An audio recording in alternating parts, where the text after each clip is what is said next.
welcome to another interesting episode of the Aunty Pharmacist Podcast. I've missed you guys. Did you miss me? Well, it is a new year, guys, so welcome to 2025. Yes, I know we are 3 weeks into the new year already, but this is the first time you're hearing my voice, so Happy New Year is still valid, guys. Once again, I welcome you. This is Aunty Pharmacist Podcast 4.0. Yes, this is season 4 of the podcast. I am so glad for how you guys worked with me last year. I did the Spotify Wrapped and I was so happy about the increased followership, increased streaming, and increased reach. And I know that I can count on you to even increase it further in this new year 2025. Now, I know that every new year, different people come up with various resolutions. Oh, I want to do better in this area this year. I want to do better in that area this year. And for some people, it's about their health. Actually, it should be everybody, okay? Let me become healthier this year. That should be on your list of New Year resolutions. While a lot of people fall by the wayside, during the year at different points, some their New Year resolution ends on January 2nd. Others, they manage to get to January 21st or 31st. It doesn't matter. But if you make that commitment, okay, to listen to Aunty Pharmacist Podcast every Monday and Friday, I bet you'll be fulfilling your New Year resolution about your health.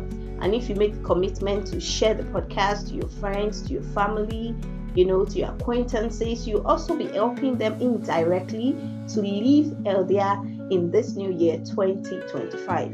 And believe me, guys, you haven't seen anything. I have a lot of things planned for you on this podcast in this new year. I took the 1 month break, okay? Not to just go and lounge. Of course, I enjoyed my Christmas. I enjoyed New Year as well. But I did a lot of work, curating nice interviews and topics for you guys so that you will not only be educated about your health and medications this year, you will be entertained and well informed accurately as well. Don't I deserve some applause for that? Well, I know you're clapping for me there. Yes.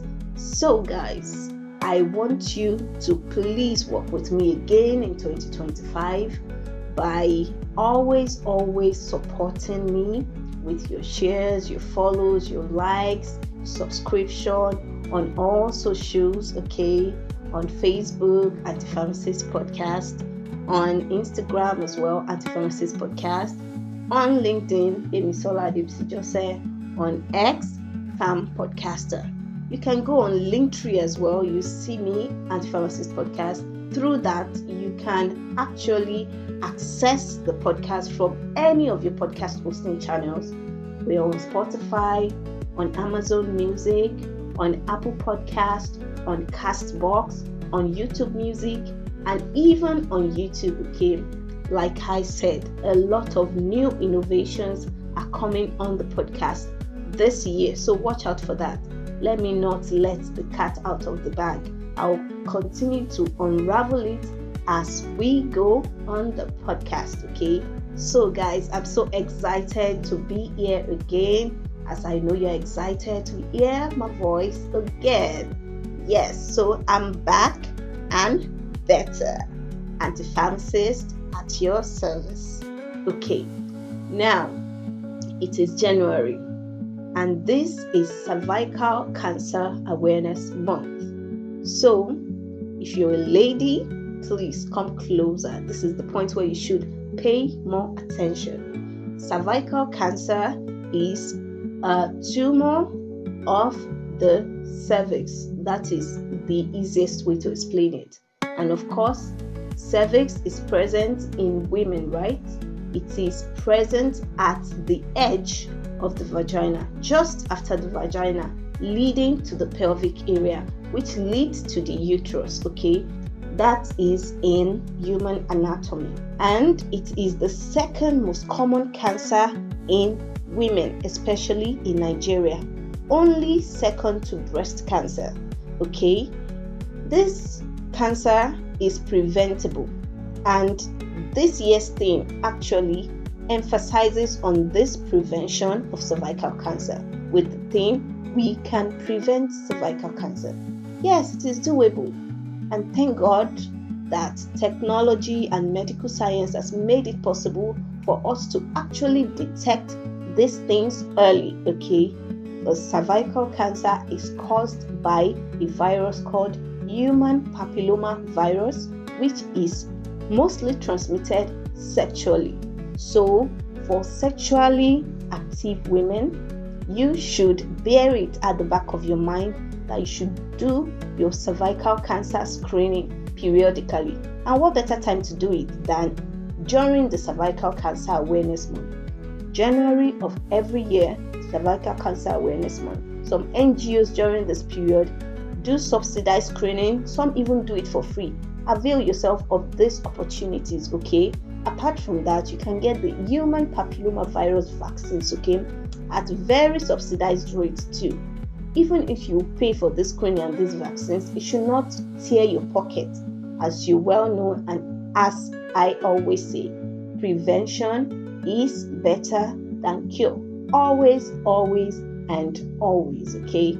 And cervical cancer is such that it progresses slowly, such that you do not feel the symptoms on time until probably when it has gotten to advanced stages. And luckily, the cervical cancer screening pap smear has the ability to detect even precancerous cells. Okay, so avail yourself of the opportunity by doing your cervical cancer screening. Okay, how often you need to get screened depends on various factors like age, like being at risk of cancer or family history, but age is the major one. Okay, if you are between 21 and 29, to get screened every 3 years. If you are greater than 29 up to 65 years of age, you get screened every 5 years. And when you are above 65, your healthcare provider will let you know how often you should come in for your cervical cancer screening. The type of screening also could determine how often you get screened. If you are doing the HPV test, you might have to come in every 5 years. If you are doing pap smear, you might have to come in every 3 years, okay? Basically, you don't have to do it every single year. If you have a family history of cervical cancer, maybe your mom has had it in the past, maybe your grandmother, your aunt, your female cousin, you are at risk, okay? Please be sure to do the screening from time to time. Also, if you take certain medications like one hormonal medication called diethylsibroestrol, used by some people to prevent miscarriage, you are also at risk. Remember, risk does not mean certainty, but it is one of the contributing factors. Also, be sure to do your screening from time to time. Of course, there are symptoms of cervical cancer, but at the early stages, you may not be able to differentiate it from other hormonal imbalance conditions, okay? One of the symptoms is watery or bloody discharges from the vagina that may sometimes be smelly, that may have odor. Other times is abnormal heavy bleeding from the vagina, okay? And other times it is pain during intercourse, which is called dyspareuria, okay?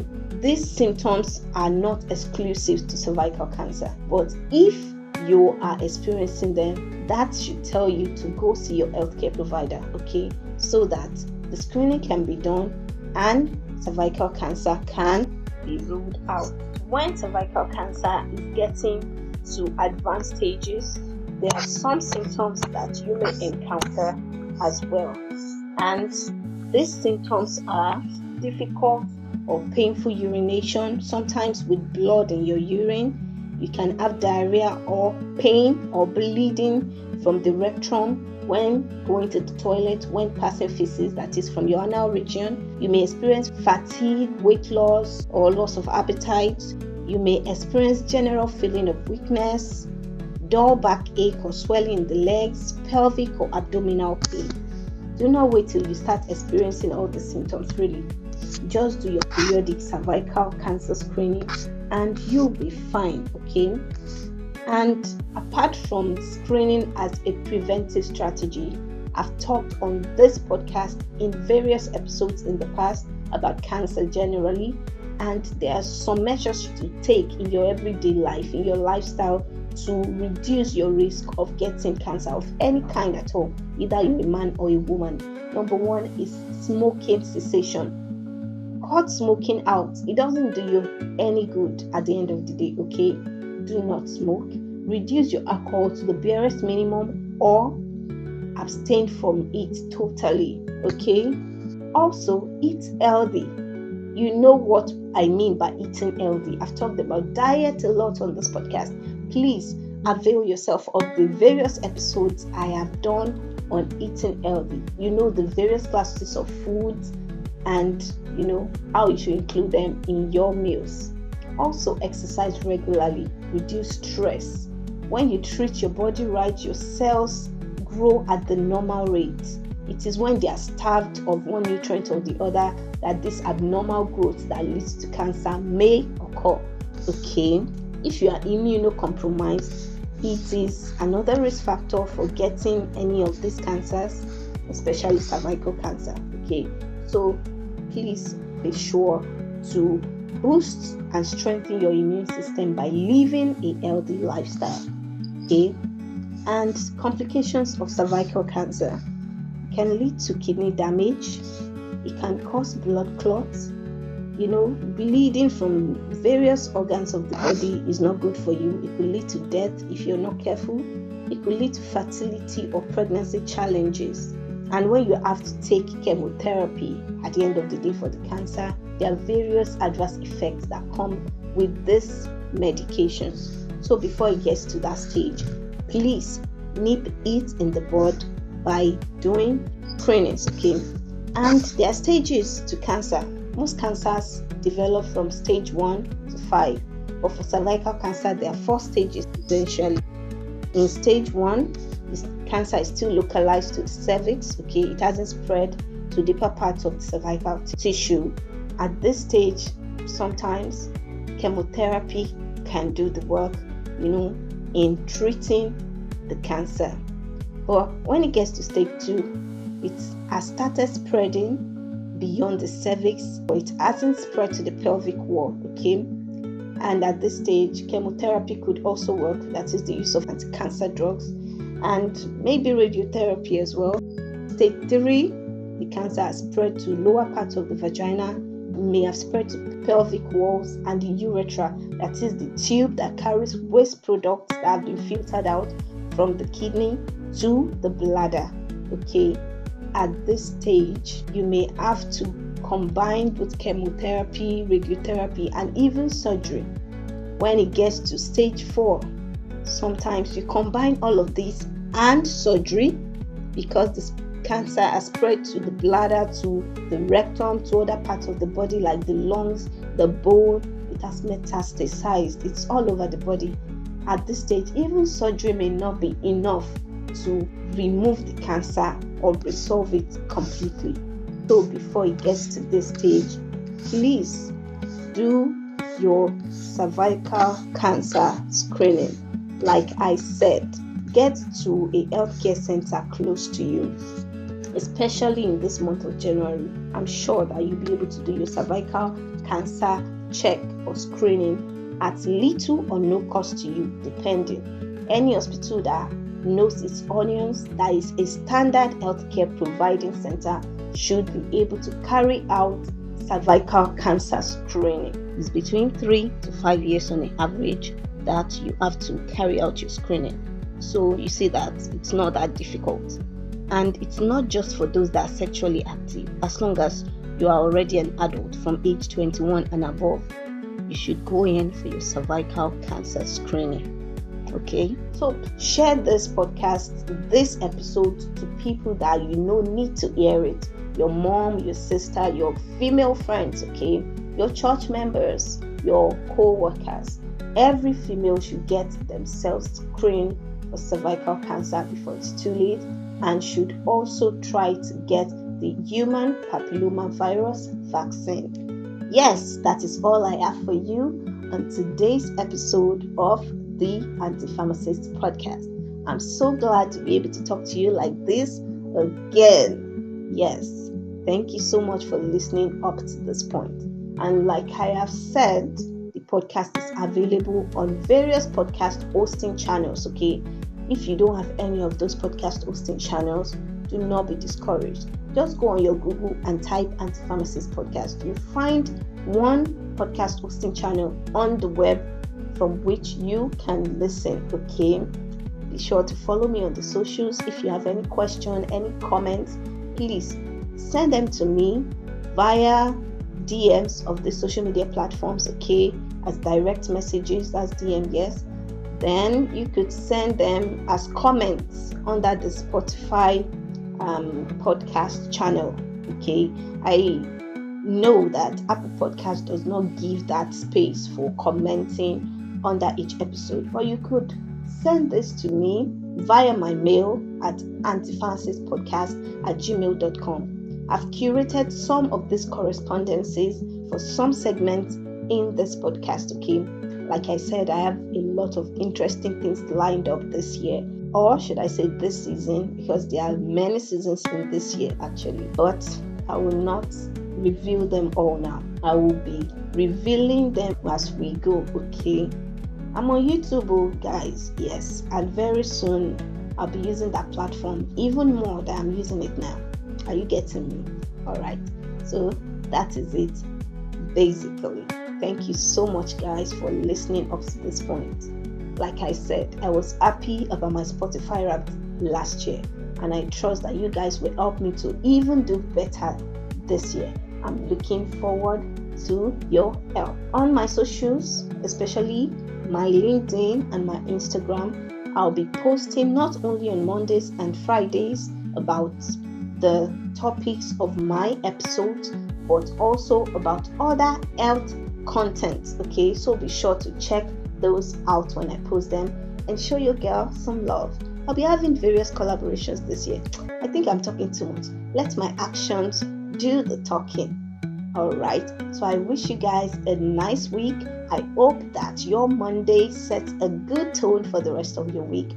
Till next time, stay healthy and God bless you. Bye.